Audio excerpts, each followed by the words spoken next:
سے جہاد کا اعلان نہیں، فساد کا اعلان ہے۔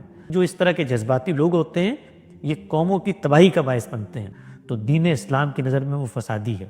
سلامتی ہے ان آنکھوں پہ جو ہدایت پہ نظریں جمائے بیٹھی ہیں، ان کانوں پہ جو ذکر خیر کے منتظر رہتے ہیں، اور ان قدموں پہ جو ہدایت کی راہ پہ گامزن ہیں۔ آخر میں ایک سوال کر کے پھر پروگرام کو ختم کرتے ہیں۔ حسن بھائی، ابھی حال ہی میں ہمارے ایک بہت مشہور اسکالر ہیں، انفلوئنسر ہیں، انہوں نے اس خواہش کا اظہار کیا ہے اور یہ مطالبہ بھی کیا ہے پاکستان کی حکومت سے کہ انہیں کوئی F-16 فائٹر جیٹ دے دیا جائے اور 2-4 میزائلیں ساتھ میں دے دی جائیں تو وہ اسرائیل میں جا کے جہاد کریں گے۔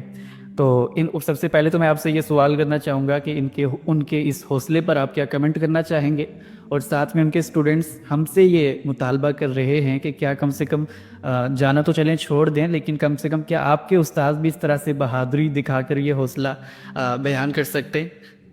جی، ہم جس دین کو مانتے ہیں اس میں جو احکامات ہمیں دیے گئے ہیں وہ دو نوعیتوں کے ہیں۔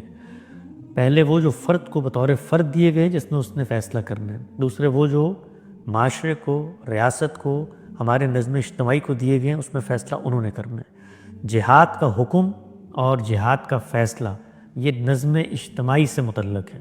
اس معاملے میں اگر کوئی شخص یہ فیصلہ کرتا ہے کہ میں جا کے جہاد کر رہا ہوں اور نظم اجتماعی نے اعلان نہیں کیا، تو دین اسلام کی نظر میں وہ فسادی ہے، وہ فساد کر رہا ہے۔ اور اس فساد پر اگر مسلمانوں کی صحیح حکومت ہو تو اس پر فساد فی الارض کی جو سزائیں ان کا اطلاق ہوتا ہے۔ اس کی وجہ کیا ہے؟ اس کی وجہ یہ ہے کہ جو کام معاشرے نے کرنا تھا وہ کوئی فرد اٹھ کر کرتا ہے اور اس کے نتیجے میں معاشرے کی جان، مال، آبرو پر خطرہ پیدا ہو جاتا ہے، تو اس کا ذمہ دار یہ شخص ہے۔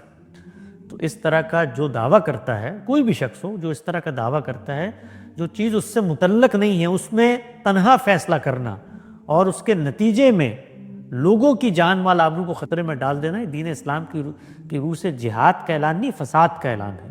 تو جہاد ریاست کرتی ہے اور ظلم و عدوان ہونا اس کی علت ہے، مقصد ہے۔ اس کے بعد استطاعت دوسری چیز ہے، اس کے بعد یہ دیکھنا کہ اس کے نتیجے میں فتح یقینی نہیں، تیسری چیز ہے۔ اس کے ساتھ یہ دیکھنا کہ ہم جہاں کھڑے ہوئے ہیں اس سے بہتر جگہ پر ہوں گے، بری جگہ پر ہوں گے، یہ چوتھی چیز۔ ہر چیز دیکھے، کون دیکھے گا؟ جن کو اللہ نے یہ حکم دیا ہے۔ کس کو دیا ہے؟ نظم اجتماعی اور ریاست اور معاشرے کو۔ تو یہ جو اس طرح کے جذباتی لوگ ہوتے ہیں یہ قوموں کی تباہی کا باعث بنتے ہیں، اور جب یہ لوگ کوئی گروہ کی شکل اختیار کر جائیں تو وہی کرتے ہیں جو اس وقت فلسطین کے اندر ہوا ہے کہ چند لوگوں نے اٹھ کر نہ اس کو دیکھا کہ شریعت کا تقاضا کیا تھا کہ ظلم و عدوان محض ہو جانے سے جہاد واجب و لازم ہو جاتا ہے۔ دین کی کوئی ہدایت اس طرح سے دی نہیں گئی جو میری تکلیف سے مراد کیا ہے کہ میں اس کی استطاعت نہیں رکھتا تھا، اس کے بارے میں اصولی ہدایت لا یکلف اللہ نفسا الا وسعہا، کوئی دین کی ہدایت مجھ سے مکلف نہیں ہوتی اگر وہ میرے دائرہ استطاعت میں نہیں۔ حج نہیں کر سکتا میں کیونکہ میری استطاعت نہیں ہے۔ یہ جو ساری باتیں کی جاتی ہیں یہ دین سے عدم واقفیت پہ مبنی ہیں، اور ہمارا دین اس طرح کی جہالت کی کوئی تعلیم نہیں دیتا۔ جی بہت شکریہ، جزاک اللہ خیرہ۔ بہت اچھے سے اور خوبصورت انداز میں آپ نے چیزوں کو سمپل کر کے ایکسپلین کیا۔